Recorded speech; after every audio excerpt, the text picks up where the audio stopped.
அருட்பெருஞ்சோதி அருட்பெருஞ்சோதி தனிப்பெரும் கருணை அருட்பெருஞ்சோதி. எல்லா உயிர்களும் இன்புற்று வாழ்க, வள்ளல் மலரடி வாழ்க வாழ்க, கொல்லா விரதம் குவளை எல்லாம் ஊங்குக, நல்லோர் நினைத்த நலம் பெறுக, நன்றி நினைத்த எல்லோரும் வாழ்க இசைந்து. உலக மக்களே, அறிவார்ந்த அன்பர்களே, ஆண்மநேய ஒருமைப்பாடுடைய அன்பர்களே, அருட்பெருஞ்சோதி ஆண்டவருடைய திருவிளையாடலை பார்த்து கொண்டிருக்கிறோம். அருட்பெருஞ்சோதி ஆண்டவர் ஆதியும் அந்தமில்லா தோன்றிய இறைவன், சுயமாக தோன்றிய இறைவன். அந்த இறைவனுடைய திருவிளையாடல்கள் இந்த பிரபஞ்சத்தில் ஏராளமான திருவிளையாடல்கள் நடந்திருந்தாலும் கூட கலியுகத்தினுடைய கடைசி திருவிளையாடல் 1823ஆம் ஆண்டு தொடங்கி 30/1/1874 ஆண்டு வரை, அதாவது 51 ஆண்டுகளும் அருட்பெருஞ்சாண்டவருடைய திருவிளையாடல் தொடர்ந்து கொண்டிருக்கிறது. அருட்பெருஞ்சாண்டவருடைய திருவிளையாடலை நமது பிள்ளை பெருமானவர்கள் திருவெட்பாவிலே இருந்து 1ஆம் திருமுறையிலிருந்து 6ஆம் திருமுறை வரையிலும் எப்படியெல்லாம் இறைவன் வந்து திருவிளையாடல் செய்தார் என்பதையும், தன்னை ஏன் இந்த பூலோகத்திற்கு வருவிக்க விட்டார் என்ற விளக்கத்தையும், அதன் பிறகு அருளை கொடுத்து சுத்த சன்மார்க்கத்தை கொடுத்து எப்படியெல்லாம் அவர் ஆட்கொண்டார் என்பதையும் ஒவ்வொரு திருமுறையிலிருந்தும் ஒவ்வொரு பாடலிலிருந்தும் நாம் பார்த்து கொண்டிருக்கிறோம். காலத்தின் கட்டாயம் ஏனென்றால் சமயங்களும் மதங்களும் மார்க்கங்களும் உருவாகி 4 யுகங்களிலுமே, கிரேத யுகம், திரேத யுகம், துவாபர யுகம், கலியுகம், 4 யுகங்களிலுமே சமயங்கள், மதங்கள், மார்க்கங்கள் எல்லாம் உருவாகி, அதை உருவாக்கியவர்கள் தங்களுடைய கர்த்தாக்களை எப்படியெல்லாம் உருவகப்படுத்தி அமைத்தார்கள் என்றும், அதற்கேற்றபடி ஆலயங்களை அமைத்து வழிபாட்டு முறைகளை அமைத்து மக்களை வழிபட செய்து விட்டார்கள். இன்று வரையிலும் அந்த நிலை தொடர்ந்து கொண்டிருக்கிறது. யுகங்களுக்கும், அந்த 4 யுகங்களுக்கும் ஆயுள் காலம் உண்டு, முடிவடைந்து விட்டது. கலியுகம் கடைசியிலே 1900 ஆண்டுகளிலே முடிந்து விட்டது என்பதை வல்லப்பமானவர்கள் நமக்கு தெள்ள தெளிவாக அருளி இருக்கிறார்கள். அதன் பிறகு இறைவனுடைய திருவிளையாடல் தேவைப்படாது. அதை தான் இன்னைக்கு நம்ம பார்க்க போகிறோம். அப்போ சமயங்களும் மதங்களும் மார்க்கங்களும் சூழ்ந்திருந்த காலகட்டங்களில் தனது மகனை, தனது செல்வ பிள்ளையை ஒரு தாயின் வழியாக இந்த பூலோகிற்கு வருகை செய்தார் அருட்பெருஞ்சாண்டவர். வல்லப்பெருமானவர்கள் வருவிக்க விட்டதன் நோக்கம், இந்த சமயங்களும் மதங்களும் மார்க்கங்களும் அழிந்து விட்டது. அதன் பிறகு இந்த உலக மக்களுக்கென்று ஒரு ஆன்மீக மார்க்கம் வேண்டும். அந்த ஆன்மீக மார்க்கம் சமரசமாக இருக்க வேண்டும், சுத்தமாக இருக்க வேண்டும். சுத்தம் என்பது எந்த வேறுபாடும் முரண்பாடுகள் இல்லாத ஒரு மார்க்கம் இருக்க வேண்டும். இதுவரை ஏற்பட்ட சமயங்களும் சரி, மார்க்கங்களும் மதங்களும் சரி, முரண்பாடுகள் உடையவை. சைவ சமயம், வைஷ்ணவ சமயம், கௌபாரம், சௌரம், காணாபத்தியம், சாகதம் என்ற பல சமயங்கள் உள்ளன. மார்க்கங்கள் அதே போல மார்க்கங்களும் தனிப்பட்ட மார்க்கங்கள் உண்டு. ஒவ்வொருத்துக்கும் ஒரு வேறுபாடு இருக்கும். இறைவனுக்கு இந்த வேறுபாடுகள் தேவையில்லை.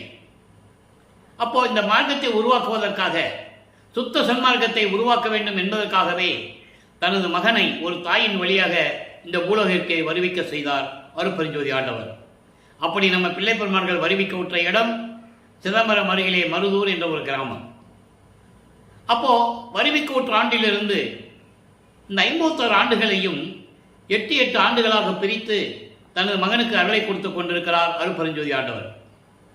வருவிக்கப்பட்ட 1ஆம் ஆண்டிலிருந்து 8 ஆண்டுகள் வரைக்கும் இறைவன் தன் மகனுக்கு எந்த விதமான அருளையும் கொடுக்கவில்லை.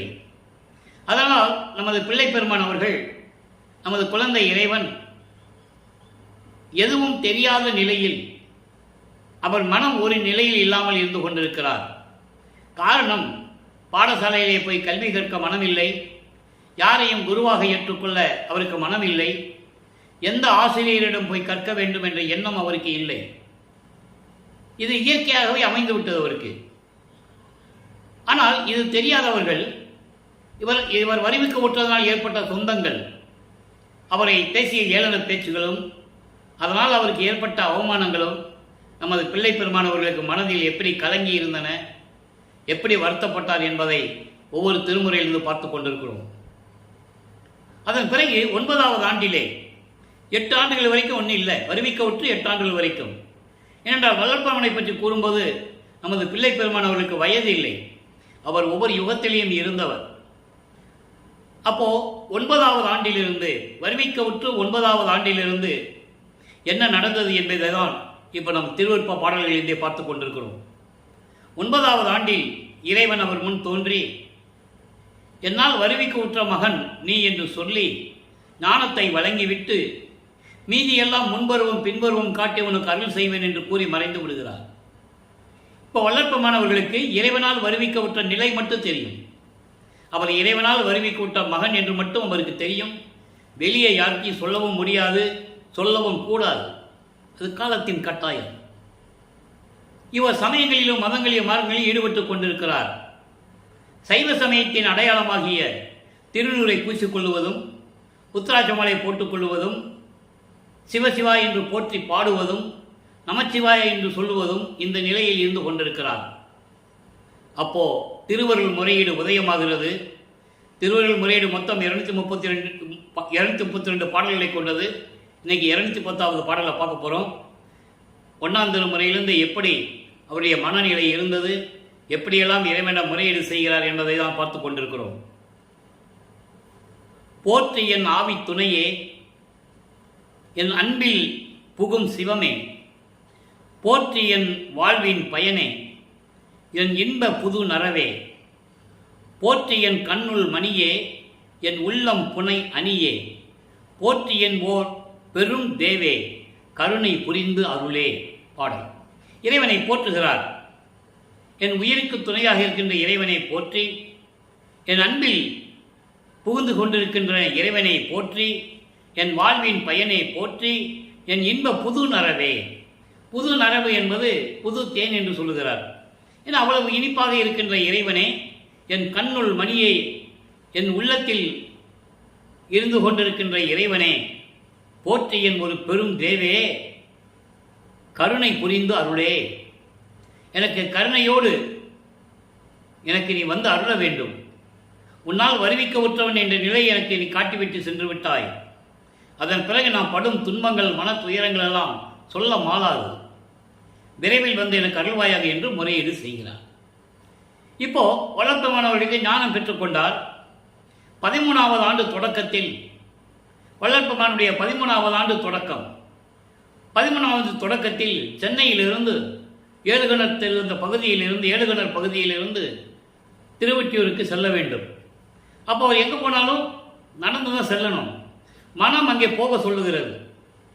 மனம் போக சொல்லுகிறது என்பதை சொல்வதை விட இறைவன் அவருடைய மனதை தூண்டி விடுகிறார். ஏனென்றால் மகனை சமயங்களிலும் மதங்களிலும் மார்க்கங்களிலும் இருக்க செய்து அவனை பக்குவப்படுத்தி, அதன் பிறகு இந்த மார்க்கங்கள் நிலையெல்லாம் மாறிவிட்டது, தேவையில்லை மக்களுக்கு என்று சொல்லி அவர் வாயாலே சொல்ல வேண்டும். அது சுத்த சன்னாகத்தை பெற்ற பிறகு நடக்கும். அதை நம்ம பார்க்க போகிறோம். இப்போ இந்த வகையில் இருக்கும்போது இவர் திருவொற்றியூர் சொல்லுகிறார். தியாகராஜ பெருமானை பற்றி பாடுகிறார், விண்ணப்பம் வைக்கிறார், முறையீடு செய்கிறார். விரைவில் வந்து எனக்கு அருள வேண்டும் என்று கூறுகிறார். அப்போ 2ஆம் திருமுறை உருவாகிறது. 113 பதிகங்கள், 1207 பாடல்கள், 1207 பாடல்கள் நிறைந்தது 2ஆம் திருமுறை. இந்த 113 பதிகங்களிலே இதுவரை, அதாவது 23 பதிகங்களை நாம் பார்த்துவிட்டோம். இன்று 24வது பதிகம். 23 பதிகங்களில் இருக்கின்ற விளக்கங்களின் ஒரு சுருக்கம். இவர் திருவொற்றியூருக்கு செல்ல வேண்டியது, இறைவனை பற்றி போற்றி பாட வேண்டியது, எந்த விதமான நிலையும் கிடைக்கவில்லை. இறைவனிடமிருந்து எந்த அருளையும் பெற முடியவில்லை. அதன் பிறகு திருமுல்லை வாயில் செல்லுகிறார். அங்கே மாசிலாமணி மாசிலாமணி என்று போற்றி பாடுகிறார். எந்த விதமான பலனும் இல்லை. அதன் பிறகு இவர் மிகவும் மனம் கலங்கி, இந்த நிலை எத்தனை நாள் தான் நீடிக்குமோ, ஏதாகுமோ, என்ன ஆகுமோ என்று நிலையில் திருவழித்தாயம் செல்லுகிறார். அங்கே இருக்கின்ற இறைவனை, சிவபெருமானை பற்றி போற்றி பாடுகிறார். எந்த விதமான பலனும் இல்லை. ஆக இந்த நிலையில் இருக்கும்போது 24வது பதிகம் உருவாகிறது. தியாக வண்ண பதிகம் இன்று 3வது பாடல். தியாக வண்ண பதிகம் என்பது இறைவனுடைய அருளை சொல்லுவது மட்டுமல்லாமல், இவ்வளவு நாள் என்னை வருவிக்க செய்து துன்புறுத்திக் கொண்டிருக்கிறாயே, நீ எனக்கு நீ அருளவிட்டால், நீ எவ்வளவு பெரிய இறைவனாக இருந்தாலும் சரி, நீ ஒரு பிச்சை பெருமான், எனக்கு பிச்சைக்காரனை விட ஒரு அவல நிலையில் என்னை வைத்துக் கொண்டிருக்கிறாய். நீ பிச்சை பெருமான் என்று சொல்லுகின்ற ஒரு நிலையில் மனம் கலங்கி மனம் வருந்தி இந்த பதிகத்தை நமக்கு அருளி இருக்கிறார்கள். பாடலை நல்ல கவனிங்க. பத்தருக்கு அருளும் பாவையோடும் வேல் பாலனோடும் தான் அமர்கின்ற நித்த கோலம் கண்டுகளிப்பான் நினைக்கும் எமக்கு ஒன்று அருளானேல் சித்தப் பெருமான் தில்லைப் பெருமான் தெய்வப் பெருமான் சிவபெருமான் பித்தப் பெருமான் திருவொற்றியுள் இருக்கின்ற தியாகராஜ பெருமான் என்று சொல்லி என்ன பிரயோஜனம்? நீ எனக்கு பிச்சை பெருமான் என்று சொல்கிறார். பக்தர்களெல்லாம் அருளக்கூடிய என் அம்மை உமையாளுடனும் முருகனோடும் அமர்ந்திருக்கின்ற காட்சியை இவன் கண்டு கழித்துக் கொண்டிருக்கிறான். அப்படிப்பட்ட எனக்கு நான் கண்டு கழித்துக் கொண்டிருக்கிறேன். அப்படிப்பட்ட எனக்கு சிறிதளவு கூட அருளை கொடுக்காவிட்டால் உன்னை சித்த பெருமான் என்று சொல்லுகிறார்கள், தில்லை பெருமான் என்று சொல்லுகிறார்கள், சிவபெருமான் என்று சொல்லுகிறார்கள், தெய்வப் பெருமான் என்று சொல்லுகிறார்கள், இப்படியெல்லாம் சொல்லுகின்றார்கள். திருவொற்றியில் இருக்கின்ற தியாகராஜ பெருமான் என்று சொல்லுகிறார்கள். என்ன பொறுத்தளவரையில் நீ சிறிதளவு அருளை கொடுக்கவில்லை. நீ எனக்கு அருளை கொடுக்காவிட்டால் நீ ஒரு பிச்சை பெருமான். உங்ககிட்ட எல்லாம் இருக்குல்ல, இருந்து எனக்கு ஏன் கொடுக்கறது இல்லை? அப்ப நீ பிச்சை பெருமான் தானே. இந்த நிலையில் நமக்கு இந்த பாடலை நமக்கு அருளி இருக்கிறார்கள். அதன் பிறகு நிலைகள் மாறுகிறது. இப்போ 2ஆம் எட்டு முடிகிறது. அதாவது வல்லப்பமானவர்கள் வரிவிக்க விட்டு 16 ஆண்டுகள் முடிகிறது. இப்போ 3வது எட்டில் அடியெடுத்து வைக்கிறார். 3ஆம் திருமுறை உருவாகிறது. 3ஆம் திருமுறை மொத்தம் 19 பதிகங்கள், 235 பாடல்கள். இதுவரையில் 17 பதிகங்களை நாம் பார்த்து விட்டோம். 17 பதிகங்களுடைய ஒரு சுருக்கம் விளக்கம். இவர் அதன் பிறகு திருமலை வாயிலுக்கோ திருமலை வாயத்துக்கோ போவதில்லை. தியாகராஜ பெருமானை பார்ப்பதற்கு திருவொற்றியூருக்கு மட்டும் சென்று கொண்டிருக்கிறார். இப்போ நிலைகள் மாறுகிறது. இப்போ அவர் முன்ன காட்சி கொடுக்கிறது. இவர் போய் தியாகராஜ பெருமாள் கோயிலில் போய் நிற்பார், தெருவில் நின்று பார்த்துக்கிட்டு இருப்பார். அங்கே கருவறையில் அவர் காட்சி கொடுப்பார், அவ்வளோதான். அப்புறம் மறைஞ்சிருவார். என்ன எதுன்னு பேசுறது கிடையாது. அதான் கேட்பாரு, நான் உன்னை தேடி வந்திருக்கேன், எதுக்கு வந்தேன், ஏன் வந்தேன்னு கூட ஒரு வார்த்தை நீ கேட்கறது இல்லை. நீ எப்போதான் எனக்கு அருளை கொடுப்பாய்? இந்த மனநிலையில் 3ஆம் திருமுறை உருவாகும் போது மனக்குமுறலை, மனதில் இருக்கின்ற ஏக்கத்தை, அந்த தவித்தை ஒரு நாரையிடம் சொல்லி தூது அனுப்புவார். அதன் பிறகு கிளிகளிடம் சொல்லி தூது அனுப்புவார். எந்த விதமான பலனும் இல்லை. போனதெல்லாம் திரும்பி வராது. வேற பெருமானிட்டு போய் சொல்லிட்டு வா, நான் இந்த மாதிரிலாம் துன்பப்பட்டு இருக்கேன், நீ போய் சொல்லு. நான் போனால் காட்சி கொடுத்துட்டு மறைஞ்சிடுறாரு, பேசுறது இல்லை, என்னை கண்டுக்கிறது இல்லை, நீங்களாவது போய் சொல்லுங்கன்னு சொல்லி தூது அனுப்புகின்ற நிலையில் அந்த பதியங்களை நமக்கு அருளி இருப்பார்கள். அதன் பிறகு எந்த விதமான பலனும் இல்லை, பதிலும் இல்லை. அப்போ ஒரு குறைச்சி பெண்ணிடம் போய் குறி கேட்பது போல ஒரு பதியத்தை நமக்கு அறிவிப்பார்கள். அதிலேயும் அப்படிதான், குறி ஓடாது. அதன் பிறகு ஒரு ஜாதகம் பார்க்கிறவர்கிட்ட போய் சொல்லுவார், திருவொற்றியூரில் இருக்கின்ற இறைவன், உலகங்களெல்லாம் படைத்த இறைவன், என்னை ஆட்கொண்ட இறைவன், அதன் பிறகு என்னிடம் வந்து சேருவதே இல்லை, அவர் வருவாரா வரமாட்டாரா என்ற சந்தேகம் எனக்கு எழுகிறது. நீங்கள் உண்மையை பார்த்து, ஜோதிடம் பார்த்து எனக்கு சொல்லுங்கள் என்று சொல்லி ஒரு பதியத்தை நமக்கு அருளியிருந்தார்கள். அதையும் பார்த்து விட்டோம். அதன் பிறகு தன்னை தலைவியாகவும் இறைவனை தலைவனாகவும் வர்ணனை செய்து அவருடைய மனக்குமுறலை தோழியிடம், அதாவது மனதிடம் சொல்லுவது போல உலக மக்களுக்கு தெரிவித்த பதியத்தை எல்லாம் பார்த்து விட்டோம். அங்கே அவரை கிண்டல் பண்ணுவாங்க. இப்படியே டெய்லி தினமும் வந்துட்டு இருக்கியாப்பா, எப்படி இவர்கிட்ட நீ அருளை பெற முடியும் அப்படின்னு அவரை கிண்டல் பண்ணுவாங்க. அப்போ இறைவனுடைய செயலையும் அங்கு குறிப்பிடுகிறார். எப்படி கிண்டல் பண்ணுவாங்க? செவிலித்தாய் சொல்லுவா, உலகியலிலே ஒரு மகள் காதலிக்கும் போது அந்த ஆண்மகனுடைய நிலைமையை தெரிந்து கொள்வதற்காக விசாரித்துக் கொண்டிருப்பார்கள்.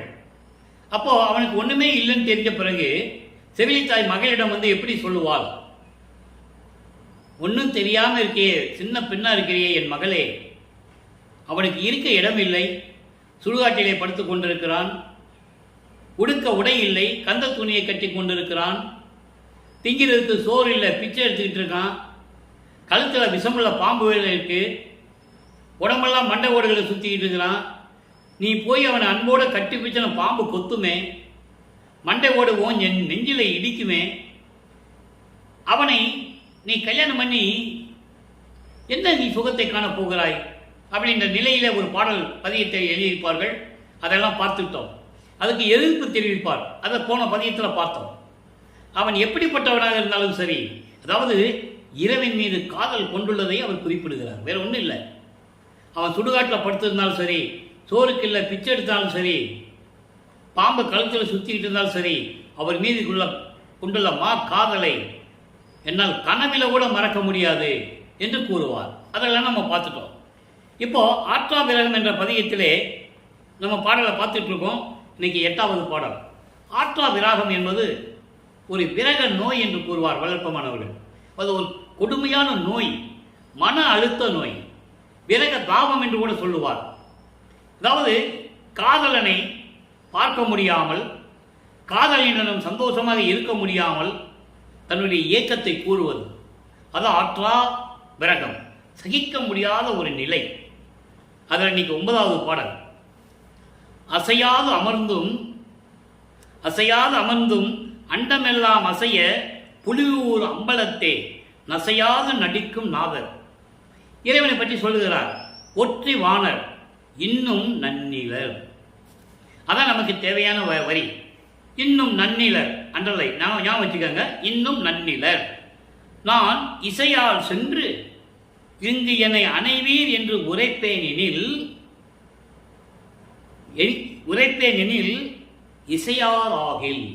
இசையார் ஆகில் என் செய்குவேன் என்னை மடவாரிகளாரோ. இது பாடல். அதாவது அசையாமல் காலை வாகனத்தின் மேல் அமர்ந்து கொண்டிருக்கின்ற இறைவன் அண்டமெல்லாம் அசைய புலியூர் அம்பலத்தே. புலியூர் அம்பலம் என்பது தில்லை, திருச்சிற்றம்பலம். தில்லையிலே திருச்சிற்றம்பலத்தில் இருந்து கொண்டு விரும்பி அருளடனம் செய்து கொண்டிருக்கின்ற இறைவன் ஒற்றி ஊரை தனது ஊராக இருந்து கொண்டு இருக்கின்ற இறைவன், திருவொற்றியூரில் இருக்கின்ற இறைவன், அப்படிப்பட்ட இறைவன் இன்னும் நன்னிலர். நான் இறைவன் மீது காதல் கொண்டுள்ளேன். தன்னை தலைவியாகவும் இறைவனை தலைவனாகவும் ஒப்பிடுகிறார், வர்ணனை செய்கிறார்.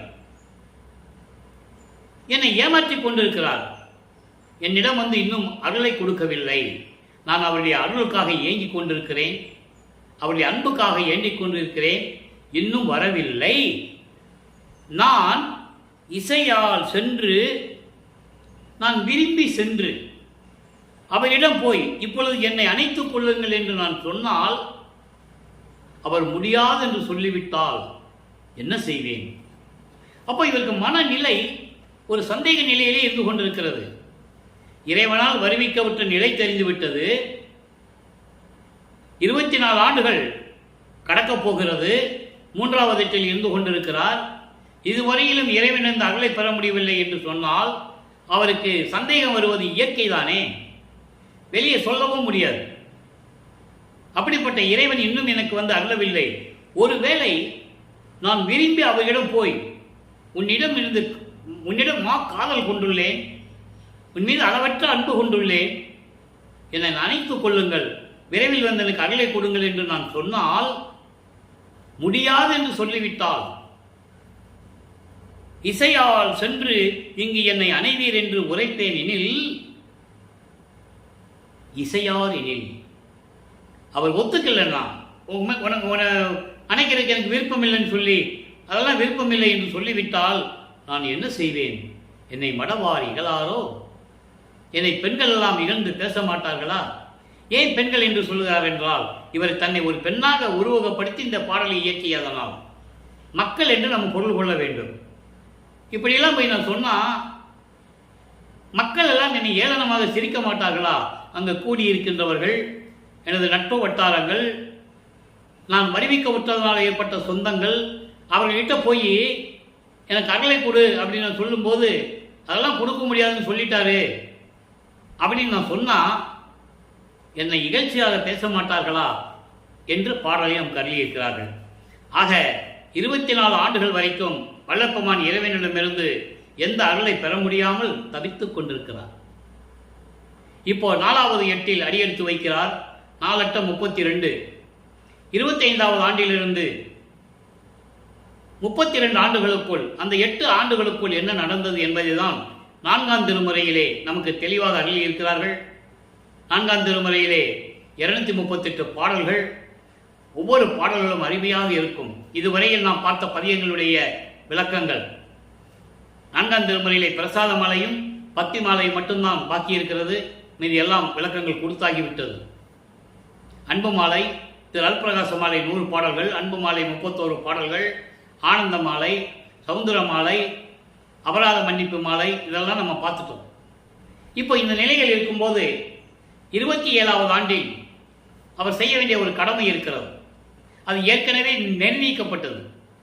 அருட்பெருஞ்சாண்டவரும் மகனும் ஏற்கனவே நிர்ணயித்து நலக்கொடி என்ற பெண்ணை திருமாங்கல்யம் பூட்டி ஏற்றுக்கொள்ள வேண்டும். இல்லற வாழ்க்கையை அனுபவிக்க வேண்டிய அவசியம் இல்லை.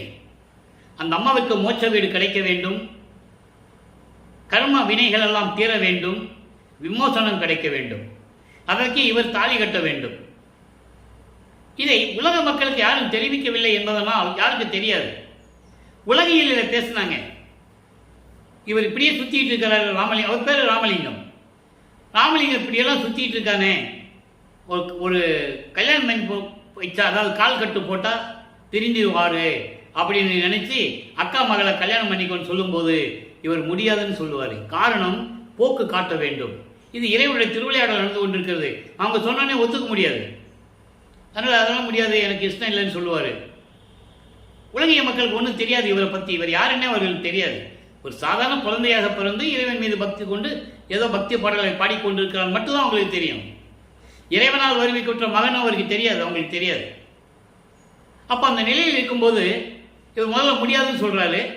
அதுக்கப்புறம் அதுக்கு ஒரு பஞ்சாயத்துக்கு ஒரு சாமியார்கிட்ட போகிறாங்க. அவர், இல்லைப்பா ராமலிங்கம், நீ கல்யாணம் பண்ணிக்கப்பா, பண்ணி தான் ஆகணும் அப்படின்லாம் சொல்லும்போது சரின்னு ஒத்துக்கிறார். அங்கே யார் அந்த சாமியார்? அருட்பெருஞ்சோதி ஆண்டவர். அருட்பெருஞ்சோதி ஆண்டவர் அந்த சாமியார் வந்து உட்காந்துருக்காரு ஒரு தெருவில். அப்போ சாமியார் சொல்லிட்டாருல, அப்போ அவருக்கு அருட்பெருஞ்சோதி தான் ஆண்டவர் சுத்த சன்மார்க்கம் இருக்கிறது அவருக்கு தெரியாது. இது பேரதான் தெரியும். தனக்கொடியம்மையாருக்கு தாலி கட்டின பிறகுதான் இதெல்லாம் தெரியும். அப்போ அந்த சாமியார்கிட்ட போய் கூப்பிடும்போது அந்த சாமியார் சொல்லிடுறாரு, உடனே சிவனடியார் சொல்லிட்டார்ல, அதுக்கு மேலே என்ன இருக்கு அப்படி ஒரு போக்கு காட்டி திருவிளையாடல் மாதிரி செய்து ஒத்துக்கிறார். அதுக்கப்புறம் தாலி கட்டுறாங்க. அந்த திருமணத்தின் போது பிரம்மன், திருமால், ருத்திரன் போன்றவர்களை வாழ்த்துவதற்காக திருமண மண்டபத்திலே இருந்தார்கள் என்பதை பாடலிலே குறிப்பிட்டு கூறியிருக்கிறார்கள்.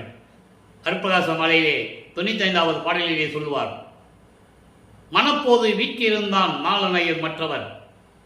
அப்போ என் தந்தையும் தாயும் வரவில்லை என்று என் மனம் எப்படி அழுக்குற்றதோ, அதாவது துன்பப்பட்டதோ என்பதை சொல்ல முடியாது, சொல்ல மாளாது அப்படின்னு சொல்லுவார். ஆக இதனுடைய நிலையை அவரை இதுவரைக்கும் இன்றைய பகல் வரை வல்லப்பமானுடைய கடவுள் நிலையை, அவர் இறைவனால் வருவிக்க உற்றவர் என்ற நிலையையும், அவர் இறைநிலையில் இருக்கின்றவர் என்ற நிலையையும் உலக மக்களிடம் உலக மக்களிடம் கூறாததால் யாரும் சொல்லவில்லை. மைக்கம் பிடிச்சி பேசினாங்க, மேடையில் பேசினாங்க, எல்லாம் பேசினாங்க, எல்லாம் பண்ணாங்க. உண்மையான நிலையை யாரும் கூறவில்லை என்பதுதான் இந்த வள்ளலார் ஒளியுடைய பெரிய ஆதங்கம். எப்படிப்பட்ட ஒரு இறைவனை மறைத்து விட்டார்கள். அப்போ அந்த நிலையில் இருக்கும்போது அந்த அம்மாவுக்கு திருமாங்கல்யம் பூட்டி மோட்ச வீட்டை காட்டிவிட்டு உலக பற்றுகளை துறக்க வேண்டும். அதன் பிறகு வீட்டுக்குள்ளே அமர்ந்து கொண்டு கதவை தாப்பா போட்டுறார். இனிமே நாம எங்கேயும் போகக்கூடாது, திருவொற்றியூரும் போகக்கூடாது, திருவில்லைத்தாயம் எங்கேயும் போகக்கூடாது, திருமலை வயலுக்கு போகக்கூடாது, இறைவன் வரட்டும்னு சொல்லி கதவை பூட்டின உடனே மகனுடைய கோபத்தை கண்டு, அதோடு மட்டுமில்லாமல் வருவிக்க விட்டு 32 ஆண்டுகள் ஆகிவிட்டது, நீ 19 ஆண்டுகள் தான் பாக்கி இருக்கு. இந்த 19 ஆண்டுகளில் இறைவன் எல்லா மகனுக்கும் அருளை கொடுக்கணும், எல்லா செயல்கள் இருக்குது.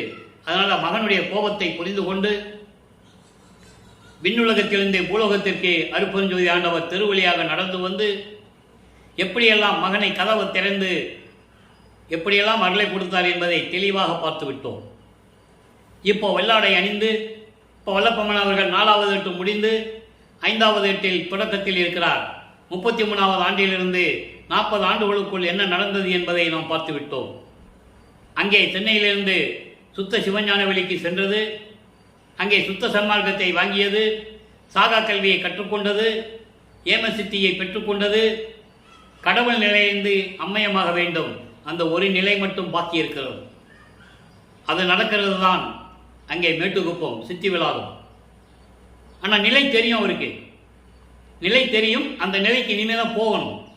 அப்போ இவர் மறையணுங்கிறத விட இவர் பூலோகத்தை விட்டு உலக மக்களே மானிட கண்களுக்கு மறைவாக தெரிய வேண்டும்.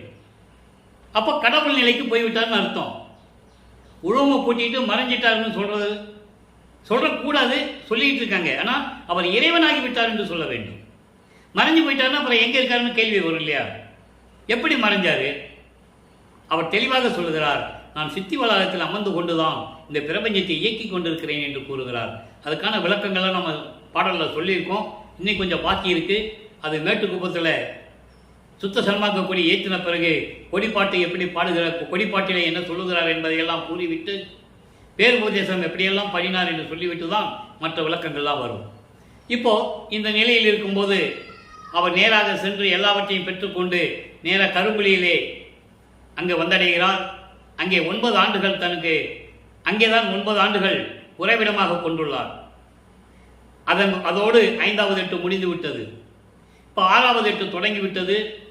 அதாவது 6வது எட்டு என்பது வல்லப்பமானவர்கள் வருவிக்க உற்று 41வது ஆண்டிலிருந்து 48 ஆண்டுகளுக்குள் என்ன நடந்தது என்பதை திருவருட்பாவினுடைய பாடல்களில் இருந்து நாம் பார்த்து கொண்டிருக்கிறோம். செவி வழி வந்த செய்திகள், உலகியலிலே சொல்லப்பட்ட செய்திகள், அது உண்மையாக கூட இருக்கலாம். அந்த விளக்கத்துக்குள்ள நம்ம போக வேண்டாம். இப்போ இவர் பாடலிலே சொல்லப்பட்டதை தான் இப்போ நம்ம குறிப்பிட்டு பேசிக் கொண்டிருக்கிறோம். இப்போ கருமொழியிலிருந்து அந்த வீட்டு உரிமையாளர்களிடம் வெங்கட ரெட்டியாரும் அவர்களும் அவருடைய மனைவி முத்தையலம்மையார்களிடம் விடை பெற்றுக் கொண்டு ஏற்கனவே பார்வதிபுரம் மக்களிடம் பேசி வைத்திருந்தார். அவர்கள் தானமாக கொடுத்த அந்த நிலத்தை அந்த இடத்தில் ஒரே நாளிலே தர்மசாலையை 1867 23/5/1867 தர்மசாலையை நிறுவி அன்றைய அணை அடுப்பை ஏற்படுத்தி பசியோடு வருகின்றவர்களுக்கு பசி ஆற்றுகிறார், பசியை போக்குகிறார். அங்கே ஜீவகானிய ஒழுக்கம் உருவாகிறது. ஜீவகானிய ஒழுக்கம் என்ன என்பதை விளக்கமாக நாம் பின்னாளில் தர இருக்கிறோம். இருந்தாலும் 7 பிரிவுகளாக வல்லப்பமான் கூறியதை இங்கே நான் குறிப்பிட கடமைப்பட்டிருக்கிறேன். பசி, பிணி, தாகம், இச்சை, எளிமை, பயம், கொலை, 7 பிரிவுகள். இதில் பசியும் கொலையும் பரஜீவகாரணியும், மீதி எல்லாம் அபரஜீவகாரணியம் என்று குறிப்பிடுகிறார்கள். அதனுடைய விளக்கங்களை நாம் பின்னாளில் பார்க்க போகிறோம். இப்போ இந்த நிலையில் இருக்கும்போது 1869ஆம் ஆண்டு அங்கே கடலூரிலே மஞ்சக்குப்பம் என்ற இடத்தில் இருக்கின்ற நீதிமன்றத்தில் சாதிகளையும் மதங்களையும் சமயங்களையும் மார்க்கங்களையும் எல்லாம் சார்ந்தவர்கள் எல்லாம் ஒன்று சேர்ந்து ஆறுமுக நாவலார் என்ற ஒருவருடைய தலைமையிலே வழக்கு தொடர்ந்தார்கள். வழக்கு என்னவென்றால், வடலூரிலே ராமலிங்க பிள்ளை என்பவர் எங்கேயும் போய் கல்வி கற்காமல், இலக்கண இலக்கியங்கள் எல்லாம் தெரிந்து கொள்ளாமல், புலவர் பட்டம் பெறாமல் திருவருட்பாவை அருளிவிட்டு இது திருமுறைகள் என்று கூறிக்கொண்டிருக்கிறார். இது எங்களால் ஏற்றுக்கொள்ள முடியாது. சமயங்களையும் மதங்களையும் மார்க்கங்களையும் ஜாதிகளையும் சாடிக்கொண்டிருக்கிறார். நாங்கள்லாம் சமயங்களிலும் மதங்களிலும் மார்க்கங்களிலும் ஜாதிகளையும் பின்பற்றி கொண்டு காலங்காலமாக இருந்து கொண்டிருக்கிறோம். அதுதான் மற்ற திருமுறைகளிலே இருந்து கொண்டிருக்கிறது. திருமுறைகள் என்பது 12 திருமுறைகள் என தவிர இவர் எழுதிய திருவருட்பா திருமுறை அல்ல. பாட்டின் தொகுப்பு என்று கூறட்டும், அப்படிதான் சொல்றாரு. பாடலுடைய தொகுப்பு என்ற நூல்களுக்கு பெயர் வைக்கட்டும். திருவருட்பா என்று சொல்லி திருமுறைகள் என்று திருவருட்பாவைக்கு பெயர் வைக்கக்கூடாது, அதை மறு அருட்பா என்று அறிவிக்க வேண்டும் என்று சொல்லி நீதிமன்றத்திலே வழக்கு தொடர்ந்தார்கள். வழக்கை விசாரணைக்கு வருகிறது. அங்கே எல்லாம் போய் சேர்ந்துட்டாங்க. ஆறுமுகநாவலர் தலைமையில் போனவங்க, எல்லா சமயங்களையும் மதங்களையும் மார்க்கங்களையும் சேர்ந்தவர்கள், ஜாதி பற்றை விட முடியாதவர்கள் எல்லாம் அங்கே போய் சேர்ந்துட்டாங்க. விசாரணைக்கு வருகிறது. வாதி வந்து விட்டார். யார் வாதி? ஆறுமுக நாவலர். பிரதிவாதி நம்ம பிள்ளை பெருமானவர்கள். வாதியை கூப்பிடுகிறார்கள். அவர் போய் உட்கார்ந்துட்டார் நீதிபதிக்கு முன்னால. பிரதிவாதி எங்கே கூப்பிடுப்பான்னு சொல்றாரு. 3 தடவை ராமலிங்க பிள்ளை அழைக்கிறார்கள். ஆள் இல்லை. இவங்க பார்த்த உடனே ரொம்ப சந்தோஷம். விசாரணைக்கு ஆள் வரலன்னா நம்ம ஜெயிச்சிட்டோம் அப்படின்னு முடிவு பண்ணிட்டாங்க. திடீரென்றங்கே எழுந்தருளுகிறார். அப்போ வல்லப்பமானவர்கள் அந்த காலகட்டங்களில் நினைத்த இடத்தில் இருப்பார். ஒரு நொடியில் அண்டங்களை கடந்து பறந்து சென்று கொண்டிருப்பார். ஒரே இடத்தில் எத்தனை உருவங்களிலும் எல்லா இடங்களிலும் காட்சி கொடுத்து கொண்டு இருப்பார். கடவுள் நிலை அப்பொழுது அவருக்கு கிடைத்துவிட்டது. தத்துவ சித்தியை பெற்றுக்கொண்டார். அப்போ அந்த நிலையில் இருக்கும்போது திடீரென்று எழுந்தருளுகிறார். அப்போ கூட அவங்க அவரை ஒரு கடவுள் நிலையை இருக்கின்ற ஒரு அப்படிங்கிற நிலை அவருக்கு மனசு ஒத்துக்கல, ஏற்றுக்க மறுக்கிறாங்க. சாதாரண மனிதன் ஏதோ பாட்டு எழுதியிருக்காருன்னு தான் நினச்சிட்டு இருக்காங்க. அப்போ அங்கே குறுக்கு விசாரணை நடக்கிறது. ஆனால் உலகியலிலே செவிவெளி வந்த செய்திகள் எல்லாம் எந்திரிச்சு நின்னாங்க. இவர் போன உடனே வல்லப்பம்மா நீதிமன்றத்துக்கு போன உடனே எல்லாம் எந்திரிச்சு நின்னாங்க. கேஸு தள்ளுபடி ஆயிடுச்சு. இப்படி தான் சொல்லுவாங்க. எந்திரிச்சு நின்னா கேஸு தள்ளுபடி ஆகாது. வாதம் நடக்க வேண்டும். ஒரு வாதி வக்காலத்து வாங்கி எஃப்ஐஆர் போட்டு நீதிமன்றத்திலே வழக்கு தொடர்ந்து விட்டால் விசாரணை இல்லாமல் தீர்ப்பு வராது. எந்திரிச்சு நின்னா எந்த வழக்கும் தள்ளுபடி ஆகாது. நல்லா நீங்க புரிஞ்சுக்கணும். அப்ப வேண்டுமென்ற மறைத்தவர்கள் அங்கே என்ன நடந்தது உலக மக்களுக்கு தெரியப்படுத்த வேண்டும் அல்லவா? வாதங்கள் நடந்து இருக்க வேண்டும். அப்ப இவருடைய வாதத்தை எடுத்து வைத்திருக்க வேண்டும். இவர் காட்சி கொடுக்கிறார் நீதிபதிக்கு. புராணங்களிலும் காவியங்களிலும் சொன்னார்கள், சிவபெருமான் போய் சாட்சி சொன்னாரு. அம்மா, அதாவது காஞ்சிபுரம் காமாட்சி அம்மா, மாரியபுரம் சமயபுரம் மாரியம்மா இவங்கெல்லாம் போய் கோர்ட்டில் சாட்சி சொன்னாங்கன்னு சொல்லி புராணங்களிலே நிகழ்ச்சிகள் வருகின்றன. எதெல்லாம் சொன்னார்கள். இதை ஏன் சொல்லவில்லை? இறைவன் நீதிபதிக்கு காட்சி கொடுத்தார் என்று ஏன் சொல்லவில்லை? காட்சி கொடுத்தாதான் நீதிபதி எந்திரிச்சு நிற்கிறார். இவரை பார்த்த உடனே எந்திரிச்சு நிற்கிறதுக்கு காரணம் என்ன? ஒரு சாதாரண மனிதன் உள்ள போனா நீதிபதி எந்திரிச்சு நிற்க மாட்டார், நிற்கக்கூடாது. அது இந்தியாவுடைய அரசியலமைப்பு சட்டத்திலே இருக்குது. நீதிபதி உள்ள வந்து அமர்றதுக்கு முன்னால எந்திரிச்சு நிற்கணும். அவர் உட்கார்ந்தப்பறம் எல்லாரும் உட்காரணும். ஒரு சாதாரண வாதி பிரதிவாதியும் வந்தால் நீதிபதி எந்திரிச்சு நிற்கணும் அவசியம் இல்லை, நிற்கவும் கூடாது. இவர் போன உடனே எந்திரிச்சு நிற்கிறார். அப்படின்னு என்ன அர்த்தம்? அங்கே சூட்சமமான விளக்கங்கள் இருக்கிறது. அதை சொல்வதற்கு அவங்களுக்கு மனம் இல்லை, மனம் ஒத்து வரல. சொல்லிட்டோம்னா வல்லப்பமான கடவுளாக ஏற்றுக்குவாங்க. கடைசி வரைக்கும் அவரை சாமியாராக தான் சொல்லணும். இப்பவும் அதான் சொல்லிக் கொண்டிருக்கிறார்கள்.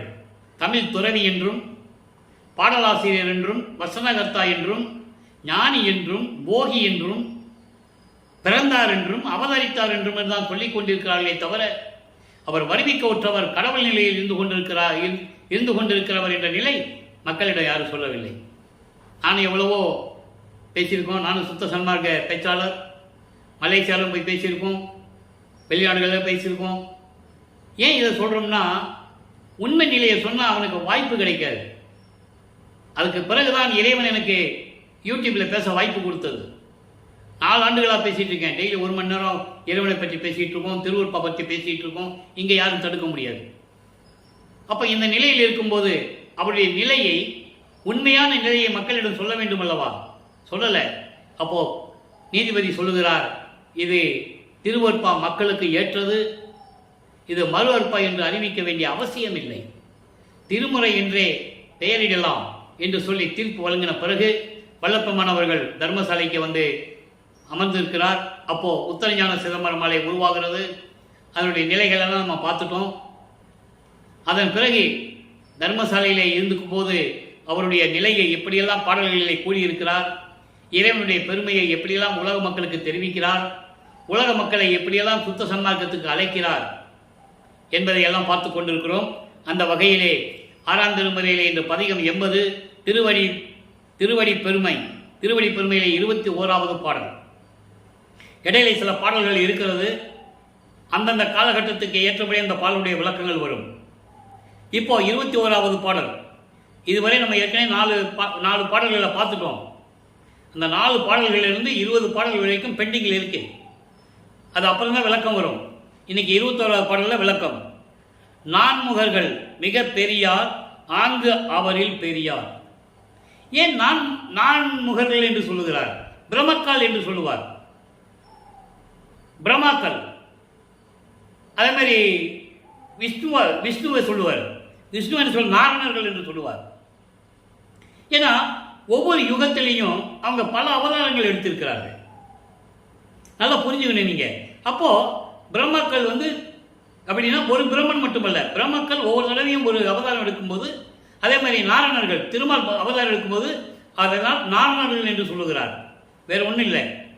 அவர்கள் நான்முகர்கள் மிகப்பெரியார் ஆங்கவரில் பெரிய நாரணங்கள் மற்றவரில் நாடில் மிக பெரிய வான்முகத்து உத்திரர்கள் மற்றவரில் பெரிய மகேஸ்வரர்கள் சதாசிவர்கள். மகேஸ்வரனும் சதாசிவனும் முதல்ல மூவர் தான் சொல்லுவார். முத்தேவன் சொல்லும்போது பிரம்மன் திருமால் ருத்திரன் தான் வரும். இந்த மகேஸ்வரனும் சதாசிவமும் அவங்க இவங்க தத்துவத்தின் அடிப்படையில் செயலாற்றுகின்றவர்கள். 36 தத்துவங்களை கொண்டவர்கள். அவங்க 2 பேரும் தத்துவிகள். இந்த தத்துவங்களுடைய உட்கருவிகள் 60 இருக்கு. அந்த 60 உட்கருவிகளை கொண்டவர்கள் மகேஸ்வரனும் சதாசிவமும்.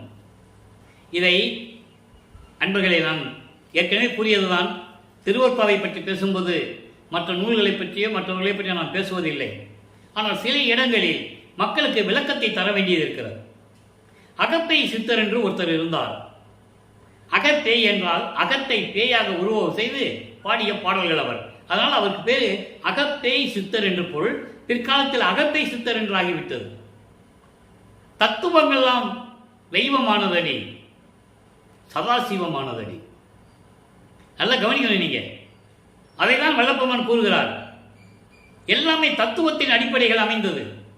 பிரம்ம தத்துவம் 24, அதனால் பிரம்மன் உருவாக்கப்பட்டான். திருமால் தத்துவம் 7, விஷ்ணு தத்துவம் 7, அதனால் அவன் திருமாலாக உருவாக்கப்பட்டான். சிவ தத்துவம் ருத்திரனுக்கு உரியது 5, விந்து, நாதம், சுத்த வித்தை, ஈஸ்வரம், இப்படி ஒரு 5 நிலைகள் அவனுக்கு. திருமாலுக்கு 7 தத்துவங்கள்: காலம், நியதி, கலை, வித்தை, அராகம், புருடன், மாயை. பிரம்மனுக்கு 24, பூதங்கள் 5: நிலம், நீர், நெருப்பு, காற்று, ஆகாயம் 5, பொறிகள் 5: கண், காது, மூக்கு, வாய்மை. புலன்கள் 5: ஒளி, சுவை, உணர்வு, நாற்றம். கண்ணேந்திரங்கள் 5: கை, கால், அபானம், குறி. அந்த கரணங்கள் 4. இப்படி 24 தத்துவங்களை கொண்டது ஆன்ம தத்துவம். அதுதான் பிரம்ம தத்துவம். இப்படி 24 ஒரு 7 ஒரு 5 36 தத்துவங்களை உடையவர். அவங்க தத்துவத்தின் அடிப்படையில் செயலாற்றி கொண்டிருந்தவர்கள். அதனால இங்க சொல்றாரு, அவங்களுக்குள்ளே நினைச்சுக்கிறாங்க. இப்போ பிரம்மன் ஒரு யுகத்தில், கிரேத யுகத்தில் இருக்கிறான். அந்த குறிப்பிட்ட காலம் முடிந்த உடனே இன்னொரு யுகத்தில் போய் அவன் அவதாரம் எடுக்கணும். அப்போ பிரம்மாக்கள் என்று சொல்லுகிறார். அப்போ அவனுக்கு, அந்த பிரம்மனுக்கு இந்த பிரம்மனில் யார் பெரியவர்? நல்லா நீங்க புரிஞ்சுக்கிட்டே வரணும். ஏற்கனவே ஒரு பிரம்மன் இருந்தான், அவன் காலம் முடிஞ்ச உடனே அடுத்த ஒரு பிரம்மனாக உருவாகிறான். அப்புறம் அந்த 2 பிரம்மங்களுக்கு யார் பெரிய ஆளு? அதான் சொல்றாரு, நான்முகர்கள் மிகப்பெரிய ராங்கவரில் பெரிய. அதே மாதிரி விஷ்ணு அதே மாதிரி தான், மகேஸ்வரனும் சதாசிவம் ருத்திரனும் அதே மாதிரி தான். இப்படியெல்லாம் ஒருத்தரை ஒருத்தர் போட்டி போட்டு கொண்டிருக்கிறார்கள். மீன்முகத்து விந்து அதில் பெரிது, அதனில் நாதம் மிக பெரிது, பறை அதனில் மிக பெரியாள், அவளின் ஆண்முகத்தில் பரம்பரந்தான் பெரிது, அதனால் பெரிதாய் ஆடுகின்ற சேவடி யார் அறிவார் நான் தோழி. ஒரு பக்கம் அவங்களுக்குள்ள போட்டி, நீ பெரியவனா நான் பெரியவனான் போட்டி. பிரம்மனுக்கும் திருமாலுக்கும் போட்டி, மகேஸ்வரன் சதாசிவம் ருத்திரன் இவங்களுக்குள்ளே போட்டி, நீ பெரியவனா நான் பெரியவனா. அப்படி போட்டி இருக்க போய் தானே இறைவனுடைய அடிய முடியை தேடி போனாங்க, கிடைக்கல. பிரம்மன் அன்னப்பறவையாக போனான், திருமால் பன்றி உருவெடுத்து கீழே போறாப்புல, அதுக்குன்னே ஒரு அவதாரம், வரக அவதாரம். அதனால இங்க சொல்றாரு, இத்தனை பேர்கள் தோன்றினாலும் கூட அவர்களுக்குள்ளே யார் பெரியவர்கள் என்று ஆராய்ச்சி செய்வதற்கே அவங்களுக்கு காலம் கடந்து விட்டது என்று சொல்லுகிறார். ஆராய்ச்சி செய்வதற்கே அவங்களுக்கு காலம் கடந்து கொண்டு விட்டது. அதுக்கப்புறம் எப்படி இவங்க ஆடுகின்ற சேவடியினுடைய பெருமையை தெரிந்து கொள்ள முடியும்? ஆடுகின்ற சேவடி என்பது நான் ஏற்கனவே விளக்கம் கொடுத்திருக்கிறேன். இடது காலை ஊன்றி வலது காலை தூக்கி நடனம் ஆடி காட்டியவர் தன் மகனுக்கு. அருப்பஞ்சாண்டவர் தன் மகனுக்கு இடது காலை ஊன்றி வலது காலால் நடனம் ஆடி காட்டியவர். நீங்கள் நடராஜன் பார்த்தீங்கன்னா சைவ சமயத்தின் தலைவன். சிவபெருமான், நடராஜன் இவனெல்லாம் ஒரு குரூப்பு. நடராஜனை பார்த்தீங்கன்னா எப்படி பார்த்துருப்பீங்க நீங்கள்? வலது காலை ஊனி இடது காலை தூக்கி நடனம் ஆடி காட்டியிருப்பார். ஆனால் அருட்பரிந்த ஆண்டவர் தன் மகனுக்கு இடது காலை ஊன்றி வலது காலை தூக்கியவர். அந்த பெருமை யாருக்கு தெரியும் கேட்கிறார். அதான் ஆடுகின்ற சேவடி. ஆடுகின்ற சேவடிக்கே ஆளானேன், மாளாத யாக்கை பெற்றேன், கூடுகின்ற சன்மார்க்க நடுவிருந்தை குலாவுகின்றேன். தெளிவாக சொல்லுவார் பாடலில்.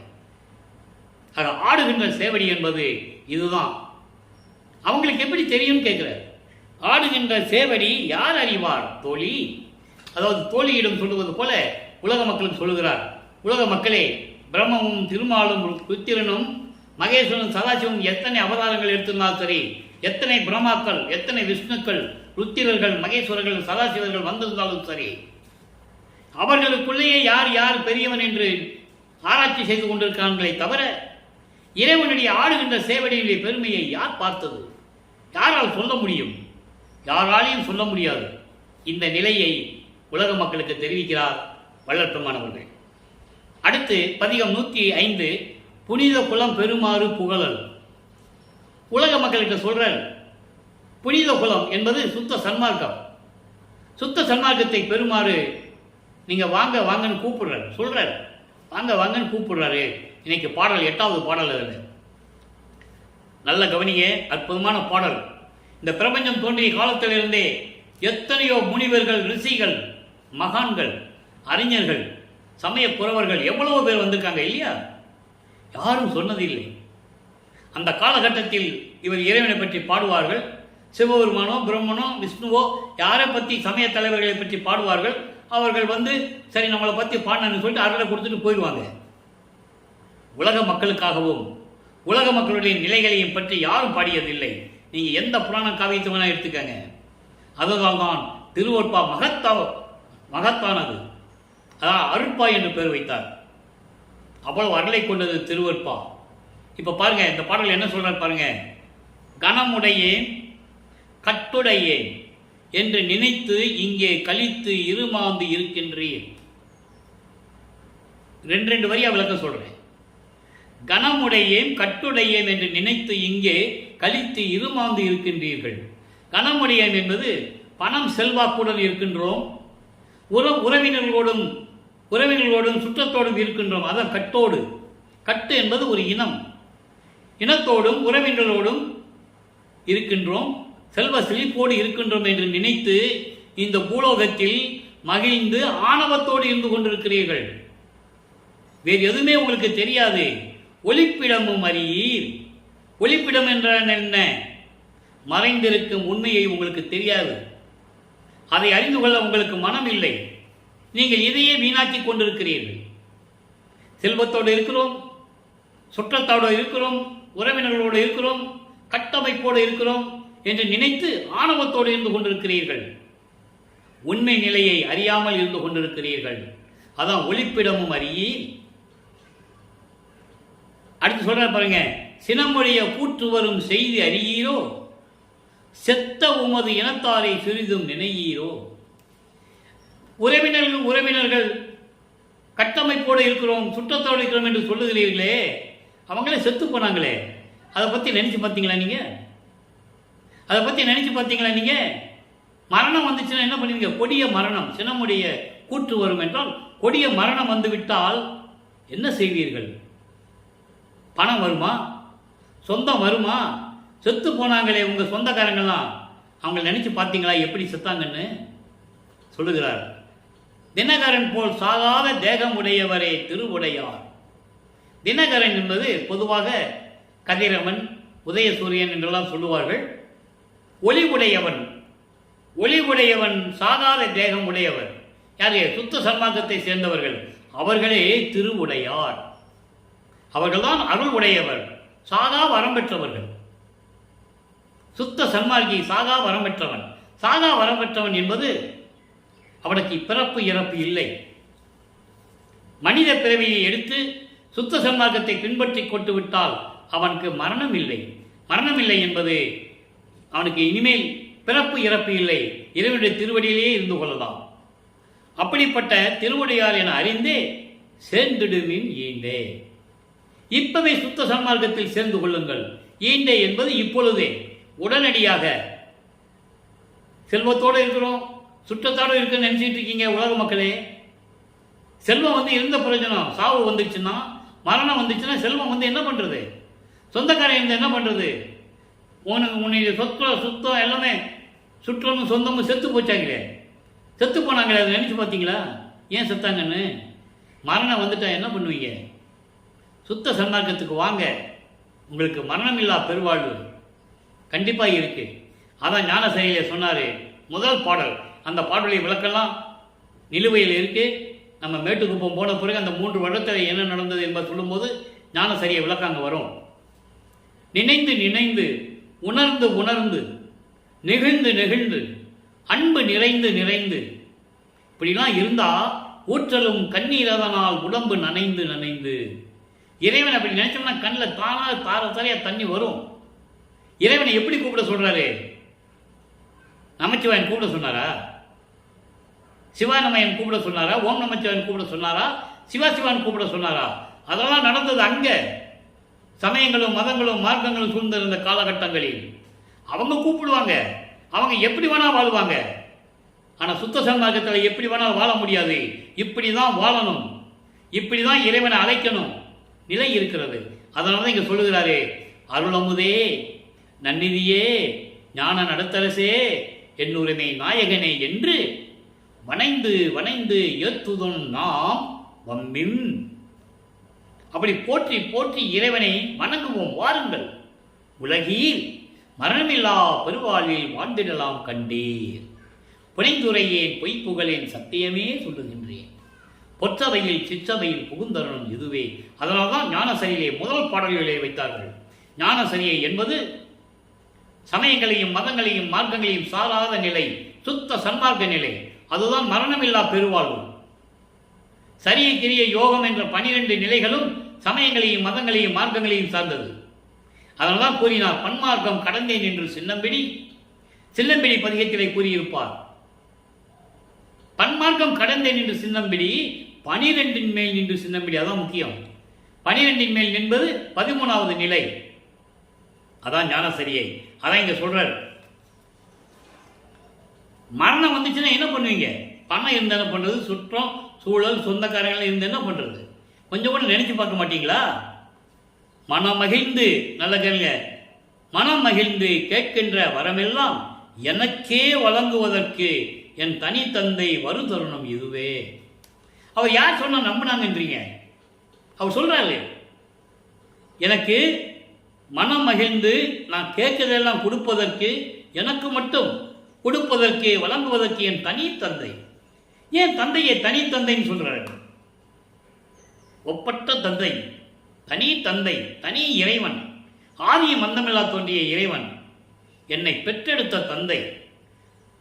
அவன் அருளால் நான் பெற்றெடுக்கப்பட்டவன், பிரமனால் படைக்கப்பட்டவன் அல்ல. நான் திருமலால் காக்கப்படுவன் அல்ல. செத்து செத்து பிறக்கும் இந்த தேவர்கள் என் முன் வழியிலர் என்று கூறுவார். வழியிலர்னா எனக்கு நிகரானவை இவங்க கிடையாது என்ற அதுக்கான விளக்கத்தை நம்ம பார்க்க போறோம். அப்போ இந்த நிலையில் இருக்கின்ற வல்லற்பெருமானை உலக மக்கள்கிட்ட சொல்லணும் இல்லை? யார் சொன்னது? ஒரு ஆள் பெண்களை நீங்க சொல்லிட்டீங்கன்னா நான் தலை வணங்குகிறேன். இப்போ இந்த நிலையில் இருக்கும்போது இந்த பாடல் உருவாகுது. அதாவது வர்றதுக்கு நேரம் வந்துருச்சு. உலக மக்களை எல்லாரும் வாங்க, சுத்த சன்மார்க்கத்தில் சேர்ந்துக்காங்க, மரணம் என பெறுவதை பெற்றுக்கொள்ளுங்கள், என் தந்தை வருகின்ற நேரம் வந்துவிட்டது, வாருங்கள் என்று அழைக்கிறார். 106வது பதியம் சுத்த சிவநிலை. அடுத்த பதியத்திலே 23வது பாடல். நல்லா கவனிக்கணும். ஒவ்வொரு பாடலுக்கும் ஒரு தொடர்பு உண்டு. அதனால தான் ஒவ்வொரு பாடல் சொல்லி நான் விளக்கம் சொல்லிட்டு இருக்கேன். சிந்தா புலம் தவிர்த்து சிற்றம்பல பெருமான் வந்தான், எனைத்தான் வலிந்து அழைத்து ஐந்தொழிலும் நீயே செய்யென்று எனக்கே நேர்ந்து அளித்தான், என்னுடைய தாயே அணையான் தனித்து. தாய் அன்பு உள்ளத்தை விட ஒப்பற்ற சிறந்த முறையில் இருக்கின்ற என் தந்தை சிற்றம்பலத்தான் வந்தான். எப்படி வந்தான்? சிந்தாப்புலம் தவிர்த்து, சமயங்களும் மதங்களும் மார்க்கங்களும் ஜாதிகளை எல்லாம் தடைகளை எல்லாம் நீக்கி என் தந்தை சிற்றம்பலத்தான் வந்தான். அதைத்தான் அகவலிலே கூறினார். சாதி மதமும் சமயமும் பொய்யென ஆதியில் உணர்த்தி அருட்பெருஞ்சோதி. சாதி மதமும் சமயமும் காணா ஆதியானாதையாம் அருட்பெருஞ்சோதி. அகவலில் படித்தா உங்களுக்கு புரிஞ்சிருக்கும். அதை தான் இங்கே சொல்கிறார். அப்படிப்பட்ட தந்தை சிற்றம்பலத்தான் வந்தான், எல்லாற்றையும் நீக்கினான், என்னை வலிந்து அழைத்து வாமகனை என்று அன்போடு அழைத்து ஐந்தொழிலும் நீ செய் என்றான். எவ்வளவு அற்புதமான இடம் இது. அதுக்கு முன்னால் ஐந்தொழில் செஞ்சது யாரு? பிரம்மன், திருமால், ருத்திரன், மகேஸ்வரன், சதாசிவம். அவங்களுக்கு ஆயுள்காலம் முடிஞ்சிருச்சு. முடிஞ்சு அவங்க எங்க இருக்கிறாங்க? இறைவனுடைய திருவடியில் இருக்கிறாங்கன்னு சொல்றாரு. அவங்களுக்கு எந்த விதமான செயல்பாடுகளும் இல்லை. ஐந்தொழிலை செய்வதற்காகத்தான் சுத்த சன்மார்க்கத்தை உலக மக்களிடம் சொல்லி எல்லா மக்களையும் சுத்த சன்மார்க்கத்தில் சேர்த்து அவங்களுக்கெல்லாம் மரணமில்லா பெருவாழ்வை கொடுத்து இன்புற்று வாழ வேண்டும் என்பதற்காகத்தான் நான் பூலோகத்தில் ஒரு தாயின் வழியாக வருவிக்க விட்டேன் என்று கூறுகிறார். அதை மக்கள்கிட்ட சொல்லணும்ல. சும்மா ஒரு சாதாரண சாமியார் மாதிரியே சொல்லிட்டு இருந்தா, ஒரு சித்தரை கூட போட்டு புகழ்ந்து சொல்லிட்டு இருக்காங்க. நீங்க நல்லா புரிஞ்சுக்கணும்.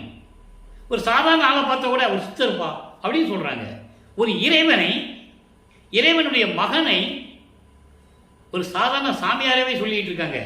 அதுதான் கொடுமையான விஷயம். இவர் என்ன சொல்றார் பார்த்தீங்களா? ஐந்தொழிலும் நீ செய் என்று எனக்கே நேர்ந்து அளித்தான், விரும்பி மகிழ்வோடு அளித்தான் என்னுடைய தாய் உள்ளம் கொண்ட இறைவன் திருச்சிற்றம்பலத்தான். இதை ஒரு பாடல சொல்லுவாரு, நல்லா கவனிக்கணும். ஆட்கள் அழித்தல் முதலாம் தொழில் ஓர் ஐந்தையும் தேக்கி அமுதொரு நீ செய் என்றான். அதையே தேக்கி அமுதொரு நீ செய் என்றான்னு சொன்னாரு. இதுக்கு முன்னால பிரம்மன், திருமால், ருத்திரன், மகேஸ்வரன், சதாசிவம் எல்லாமே தனித்தனியே செஞ்சிட்டு இருந்தாங்க. மகனே, ஐந்தொழிலையும் நீயே செய், நீ அதுக்கு தகுதியானவன் என்று அமுது எனக்கு கொடுத்தான். அவர் அமுது உண்டவர், வேலையில போட்டு வகை வகையா சாப்பிடலவர். அதை நீங்க நல்லா புரிஞ்சுக்கணும். அவரை பத்தி அப்படியே பேசிட்டு இருக்காங்க. சித்தி வளாகத்தில் சமையல் ரூம் இருக்கா? சமையல் அறை இருக்கா? குளிக்கிற அறை இருக்கா? என்ன இருக்கு? இப்போ எப்படி அங்கே 3 வருஷம் இருந்தாரு? என்ன பண்ணார் சாப்பாட்டுக்கு? மதிமண்டலத்த அமுதம் சுரக்கும் அவருக்கு. பசி என்று சொன்ன உடனே உள்நாக்கு வழியா அமுதம் சுரக்கும் அவருக்கு.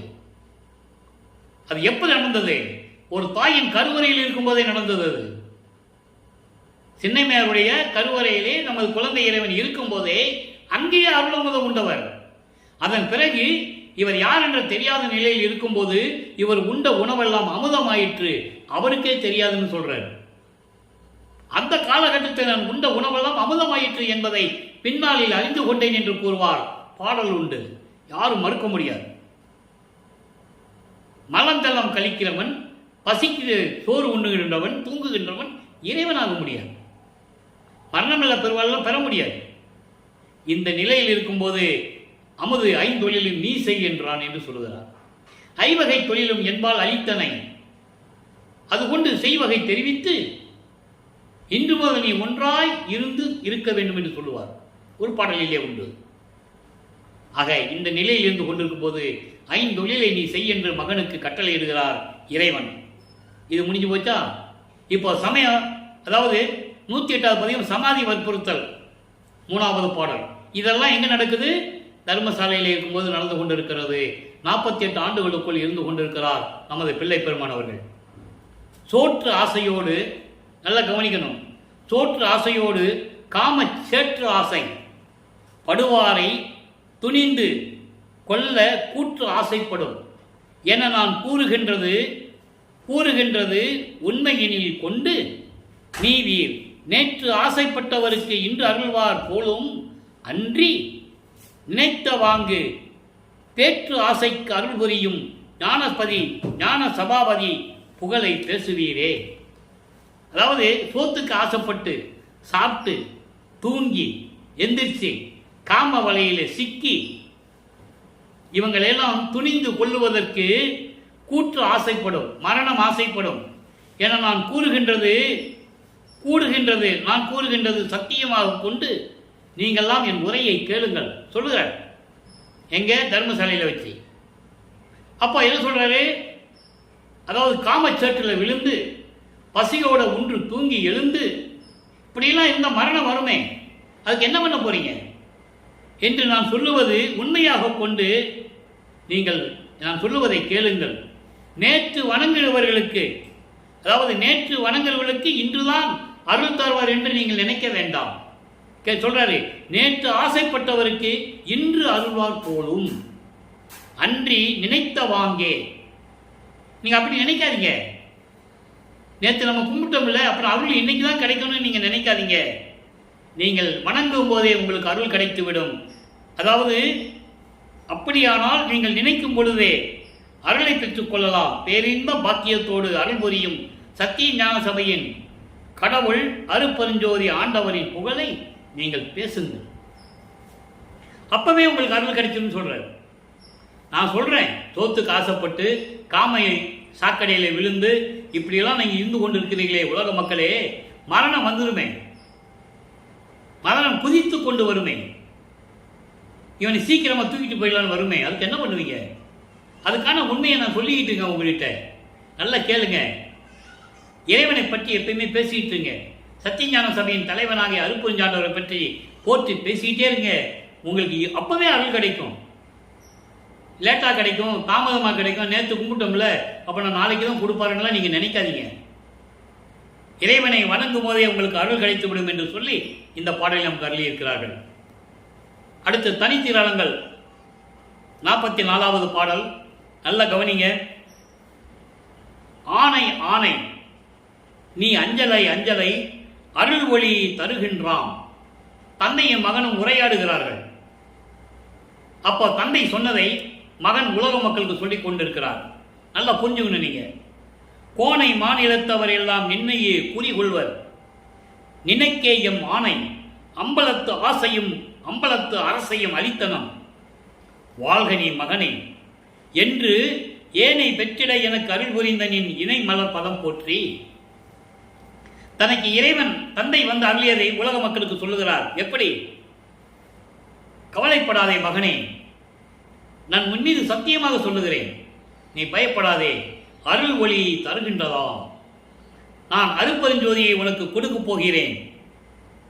இந்த மாறுபட்ட உலகத்தில் இருக்கின்றவர்கள், அதாவது சமயங்களையும் மதங்களையும் மார்க்கங்களையும் பின்பற்றி கொண்டு முரண்பாடுகளோடும் வேற்றுமைகளோடும் இருந்து கொண்டிருக்கின்ற இந்த மக்கள் எல்லாம் உன்னை நினைத்துக் கொள்வார்கள். எப்படி சொல்ற பாருங்க, குறிகொள்வார். சேர்ந்த உலக மக்கள் எல்லாம் உன்னையே வணங்கும்படி ஒரு நாள் வரும். அதுக்கடுத்து சொல்ற பாருங்க, எம் அம்பலத்து அரசையும் அளித்தனம். அம்பலத்து அரசு என்னது? திருவருள் செங்கோலாட்சி. சுத்த சிவராஜ்யத்தையும் உனக்கு கொடுத்து விட்டேன், ஐந்தொழிலையும் கொடுத்து விட்டேன், பிரபஞ்சத்தை இயக்குவாயாக. இந்த மாறுபட்ட கருத்துக்கள் சமயங்களிலும் மதங்களிலும் மார்க்கங்களிலும் இருந்து கொண்டிருக்கிறவர்கள் எல்லாம் உன்னை வணங்குவார்கள். நீ கவலைப்படாதே, அந்த காலம் நெருங்கி கொண்டிருக்கிறது. ஏனை வெற்றிட, ஏனை வெற்றிட என்பது கடவுள் நிலையை, அந்த கடவுள் நிலைக்கு, கடவுள் நிலையை அறிந்த அம்மையமாகக்கூடிய நிலைக்கு என்னை ஏற்றிட எனக்கு அருள் புரிந்த உன்னுடைய திருவடிகளுக்கு போற்றி என்று கூறுகிறார். ஆக இந்த பாடலுடைய மைய கருத்து, அருட்பெருஞ்சோதியை வாங்கியது தரப்போறன்னு அவங்க அப்பா சொன்னது, இந்த உலக மக்கள் ஒரு காலத்தில் உன்னை வணங்குவார்கள் என்று சொன்னது, அரசாட்சி சுத்த சிவராஜ்யத்தை உனக்கு கொடுத்து விட்டேன், திருவுருள் செங்கோலாட்சியை கொடுத்து விட்டேன், ஐந்தொழிலையும் கொடுத்து விட்டேன், பிரபஞ்சத்தை இயக்குவாயாக என்று சொல்லுவது, இதெல்லாம் தந்தைக்கும் மகனுக்கும் உரையாடியதை, அந்த திருவிளையாடலை உலக மக்களுக்கு தெரிவிக்கிறார் வள்ளற்பெருமான். அதை தான் ஒரு பாடலிலே சொல்லுவார். எதுக்காக அதை சொன்னாரே, அந்த பாடலிலே சொல்லுவார், இவரை வணங்கியது எப்படி என்று. வாலி என்று என்னை வந்து மாலயன் ஆதியோர் அருட்பேர் ஆலி என துதித்து ஏத்த புரிந்தாய். அப்பா சொன்னார்ல மகன்கிட்ட, எல்லாருமே உன்னை வந்து வணங்க போறாங்கன்னு அவங்க வணங்கிட்டாங்க. அதை அவங்க அப்பா கிட்ட சொல்றாரு. எவ்வளவு அற்புதமான இடங்கள் இருக்கு தெரியுமா திருவருட்பாவில். பிரம்மனும் திருமாலும் தேவர்களாக வந்து என்னை அருள் கடலை என்று சொல்லி வாழ்த்துகிறார்கள். அந்த நிலை எனக்கு கொடுத்துட்ட, என்னை வணங்குகிறார்கள். அற்புதம். நீ தூளி அன்றே என்றும் சாதா வரமும் உபந்தளித்தாய், வாலி மன்றோங்கும் அருட்பெருஞ்சோதியின் மன்னருளே. பாடல் உண்டு. ஏழு உலக அவத்தை விட்டு ஏறினேன் மேல்நிலை, உயிர்தோளும் அதாவது ஊழிதோறும் ஊழி உயிர்தழைத்து ஓங்கினன். ஒவ்வொரு யுகத்தில் இருந்தேன்னு சொல்றேன். ஏழு உலக அவத்தை, இந்த பிறப்பு இறப்பு 7 வகையானது. அது அகவலிலே சொல்லுவார். ஊர்வன, பரப்பன, உருவன, நடப்பன. உருவன என்பது தாவரங்கள், மனிதர்கள், அரக்கர்கள், தேவர்கள், இப்படி 7 வகையான பிறப்பு இறப்பு உண்டு. எல்லாவற்றையும் நீக்கி வந்து விட்டேன், அதற்கு நான் ஒவ்வொரு யுகத்திலையும் இருந்தேன் என்று கூறுகிறார். கடைசியாக ஒரே ஒரு விளக்கம் நண்பர்களே. மெய்யர்கள் வியப்பிலே 44வது பாடல். இங்கே தனித்திருப்பதங்கள் 44வது பாடல், மெய்யர்கள் வைத்து 44வது பாடல். அழியா கருணை அமுத வடிவில் ஓங்கும் அருப்பெருஞ்சோதியே, அரசே எனக்குள் விளங்கும் ஆதியாம் அனாதையே. ஆதியம் அனாதியாக இருந்தவன் இறைவன் அருப்பெருஞ்சோதி. அதை சொல்றார். ஆதியம் அந்தமில்லா தோன்றிய இறைவன் அருப்பெருஞ்சோதி, ஒளியாத துயரை ஒழித்த பெரிய கருணையாளனே. ஒளியாத துயர், நீக்க முடியாத ஒரு துயர் என்னது? சமயங்களையும் மதங்களையும் மார்க்கங்களும் இத்தனை யோகங்களில் இருந்து வந்துவிட்டது, யாராலையும் ஒழிக்க முடியவில்லை. நீ ஒழித்து அது ஒழிக்கக்கூடிய சக்தியை எனக்கு கொடுத்து விட்டாய் என்று கூறுகிறார். நல்லா புரிஞ்சுக்கணும் நீங்க. அப்படிப்பட்ட இறைவனே, ஒன்றாய் ஒன்றில் உபயமாகி ஒளிரும் தாளானே. அதாவது ஒன்றாய் ஒன்றில் என்று சிவமாகவும் சுத்த சிவநிலையிலும் இந்த 2 நிலையிலும் இருந்து கொண்டு இந்த பிரபஞ்சத்தை இயக்கிக் கொண்டிருக்கின்ற இறைவனே, அருப்பெருஞ்சோதியே, உன்னுடைய திருவடிகளை, தாளனே என்பது, தாள் என்பது திருவடிகள், உனது திருவடிகளை போற்றி வணங்குகிறேன் என்று சொல்லி இந்த பாடலை நமக்கு அருளி இருக்கிறார்கள். எனவே அன்பர்களே, இன்றைய அருப்பெருஞ்சோதியுடைய திருவிளையாடலுடைய பதிவை நாம் நிறைவு செய்கிறோம். நாளையும் திருவிளையாடலுடைய பதிவு தொடரும். கண்டு கழிந்து மகிழ்ந்து இறைவனுடைய அருளை பெற்றுக் கொள்ளுங்கள். அருப்பெருஞ்சோதி, அருப்பெருஞ்சோதி, தனிப்பெருங்கருணை அருப்பெருஞ்சோதி. இறைவனுடைய அருளால் நீங்கள் எல்லா சுகமும் நோயற்ற வாழ்வும் பெற்று அவருடைய அருளாலும் தயவாலையும் கூறி இந்த வள்ளலார் வழியில் விடைபெறுகிறேன். நன்றி, வணக்கம். நாளையும் இறைவனுடைய திருவிளையாடல் தொடரும். கண்டு மகிழ்ந்து இறைவனுடைய அருளை பெற்றுக் கொள்ளுங்கள். அருப்பெருஞ்சோதி, அருப்பெருஞ்சோதி, தனிப்பெருங்கருணை அருப்பெருஞ்சோதி.